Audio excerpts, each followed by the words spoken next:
সকলোকে নমস্কাৰ জনালো আৰু যেটো কৃষকৰ বাৰিলে আহিলো বুলি ক'ব লাগিব মানে ইমানে ভাল লাগিছে ইয়ালৈ আহি কি কম আপোনালোকক আৰু প্ৰতিটো বস্তুৱে যেন মই ইয়াৰ মানে ডিটেইলছটো জানিম আৰু আপোনালোকক জনাম তেনেকুৱা মানে অনুভৱ হৈ গৈছে সেইকাৰণে মই ইয়াত চাগে বহুত কেইটা ভিডিঅ' আপোনালোকলৈ আগবঢ়াম আৰু ইয়াত আহিলৈ এটা বেলেগ বস্তু দেখা পালো আমি ঘৰত সাধাৰণতে এজোপাকৈ তামোল গছ লগাওঁ আৰু তেখেতৰ বাৰীত চাওকচোন 3 জোপাকৈ একেলগে তামোল গছ লগাইছে তো কিহৰ কাৰণে লগাইছে কি আৰু এনেকে 3 জোপাকৈ তামোল গছ একেলগে যদি লগায় তাৰ কিজান তাৰ হাৰটো যেন নাপাব গুটেই যে মানে কম হ'ব তেনেকুৱা নিচিনা অনুভৱ হয় আমি ঘৰত ৰুলে ইয়াত কিন্তু একেলগে 3 জোপাকৈ ৰুইছে তো কিহৰ কাৰণে ৰুইছে কি হয় আৰু ইয়াৰ মানে যিটো ফল হ'ব বা তামোল হ'ব সেইটো ভৱিষ্যতে ভাল হ'ব নে নাই তাকে আমি দাদা ওচৰলৈ যাওঁ তেখেতৰ ওচৰৰ পৰাই জানো এফালে দেখা পাই যে দাদা পুৰা কামত ব্যস্ত হৈ আছে তথাপিও মানে কামৰ মাজতে মই আজি ডিস্টাৰ্ব দিম বুলিয়ে আহিছো যেতিয়া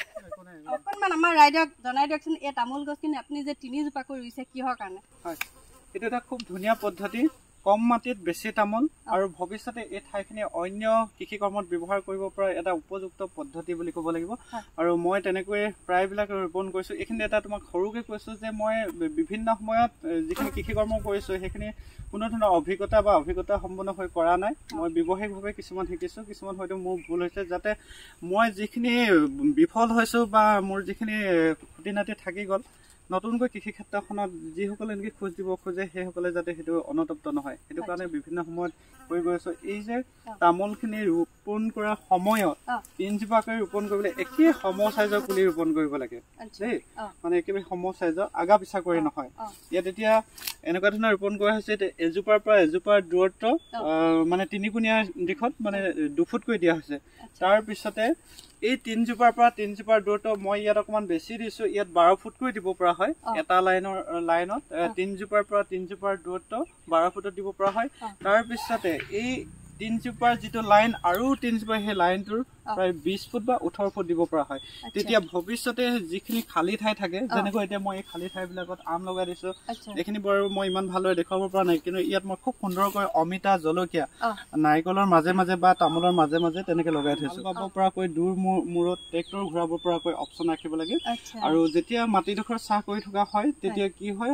তামোলখিনি ইমান দ্ৰুত গতিত বাঢ়ি নাযায় প্ৰডাকশ্যনো ঠিকেই থাকিব যদিহে মাটিডোখৰ তেনেকে পেলাই থৈ দিয়া হয় তামোল খুব ঘনাই লগাই দিয়া হয় তেতিয়াহ'লে তামোলখিনি খুব দ্ৰুত গতিত বাঢ়ি যায় প্ৰডাকশ্যনো কমি যায় গতিকে এনেকুৱা ধৰণে যদি এই পদ্ধতিত ৰোপণ কৰা হয় ভৱিষ্যতে এই মাটিখিনি বেলেগ বেলেগ কৃষি কৰ্ম কৰিব পৰা হয় আৰু ইয়াৰ মাজত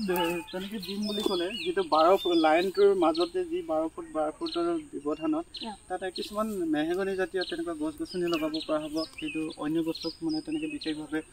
ক্ষতি নকৰে তাৰপিছতে আৰু আজিকালি তেনেকুৱা কিছুমান ভাল ভাল গছ গছনি ওলাইছে সেইটো হ'ল আটাইতকৈ মানে সহজ পদ্ধতি আৰু এটা কথা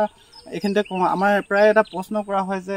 অসমীয়া দেখা কথা আছে লাগে তামোল নালাগে তামোল লাগে এইটো যিহেতু ভিতৰ দিশৰ পৰাহে তামোল কেইটা লাগি থাকিব বাহিৰৰ ছাইডটো সম্পূৰ্ণ মুক্ত থাকে যথেষ্ট আহল বহল ঠাই পায় ভিতৰৰ ছাইডত যেতিয়া লাগি থাকিব তেতিয়া তামোলৰ উৎপাদন ভৱিষ্যতে হ্ৰাস হ'ব সেইটো তেনে কথা নহয় খুব সুন্দৰভাৱে উৎপাদন হয় মোৰ তেনেকুৱাকৈ ধুনীয়াকৈ তাত লাগি আছে এই গছখিনি বাৰু এতিয়া সৰু হৈছে সঁচাকৈ আজি আহি মানে খুব ভাল এটা মানে কথা জানিব পাৰিলোঁ কাৰণ আমি এজোপাকৈ তামোল গছ ৰুওঁ ইয়াত একেলগে 3 জোপাকৈ দেখা পালোঁ ৰোৱা তো কম ঠাইতে মানে বহুত কেইজোপা তামোল গছ আমি লগাব পাৰিম আৰু দাদাক এটা শেষত কথা সুধো মানে যেনেকৈ আমি এজোপা গছ ৰুলে যি ধৰণে আমি ফল পাওঁ তাৰ তো 3 জোপা লগালে একদম চিয়ৰ পামনে একদম নিশ্চিতভাৱে মোৰ তাত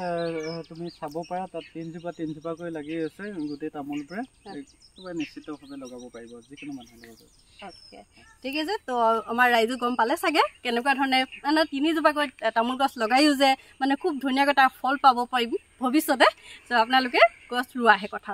আৰু বহুত বহুত ধন্যবাদ মানে কামৰ মাজত আকৌ ডিস্টাৰ্ব দিলোঁ আৰু আহি আছোঁ ডিস্টাৰ্ব দিবৰ কাৰণে তো আপোনালোকৰ ভিডিঅ'সমূহ আগলৈ চাই থাকিব